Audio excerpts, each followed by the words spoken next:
હું ડૉક્ટર સુચિતા ઝવેરી, super speciality clinic કુડાસણથી. આ doctor Jaswantsinh Rathod સરનું clinic છે, જેમાં એમના ધામમાં ગયા પછી પણ આજની તારીખે પણ એમના કૃપાથી, એમના આશીર્વાદથી આ ક્લિનિક આપણે અનેક લીવરના અને કિડનીના દર્દીઓને સફળતાપૂર્વક સારવાર આપી રહ્યા છીએ. આ મનસુખભાઈ પરમાર પેશન્ટ છે, આપણા ભાવનગરથી છે, જેઓ 19 જૂન 2025થી આપણે ત્યાં લીવરની ટ્રીટમેન્ટ લઈ રહ્યા છે. જેમને અહીં જ્યારે આવ્યા ત્યારે એમને ઓટો ઇમ્યુન લીવર ડિસઓર્ડર્સ હતો, એટલે કે નોન આલ્કોહોલિક લીવર ડિસઓર્ડર્સ હતો. જેમાં અહીં જ્યારે આવ્યા ત્યારે એમના પેટમાં ખૂબ પાણી હતું, પગે સોજા પણ ખૂબ હતા, બહુ બધી તકલીફો સાથે આપણા ત્યાં મનસુખભાઈ આવ્યા હતા. આજે એમની 8 મહિનાની ટ્રીટમેન્ટ પછી મનસુખભાઈને અત્યારે બિલકુલ પેટમાં પાણી નથી. દરેક નોર્મલ જેમ આપણે ડાયટ લઈ શકીએ એવી આપણે આજે એમને છૂટ આપેલી છે.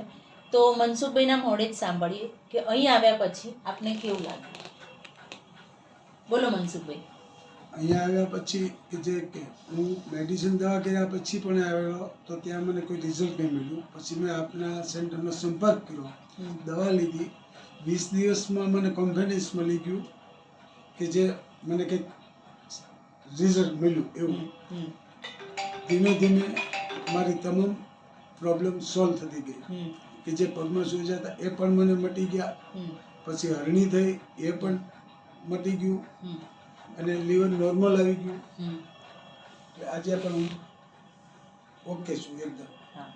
જ્યારે અહીંયા મનસુખભાઈ આવ્યા ત્યારે એમનું અમોનિયા બહુ હાઈ હતું, એટલે એમનો અવાજ પણ બરોબર એ વાત પણ નહોતા કરી શકતા, એ હાલત હતી. હવે આજે એમને આટલા બહુ જ સારી એમને તપશ્ચર્યા પણ કરી, સારી પરેજી કરી અને આજે એઓ એકદમ નોર્મલ જિંદગી જીવી શકે એવું થઈ ગયું છે અને પેશન્ટ ખૂબ ખુશ છે. તો આપ જોઈ શકો છો કે આયુર્વેદ અપનાવવાથી જે ડિઝીઝમાં રિઝલ્ટ નથી મેળવી શકાતા એવું માનવામાં આવે છે, એમાં પણ ખૂબ સફળતાપૂર્વક પેશન્ટ હેલ્ધી રહી શકે છે. એટલે જ આયુર્વેદ અપનાવો, સ્વસ્થ રહો, મસ્ત રહો.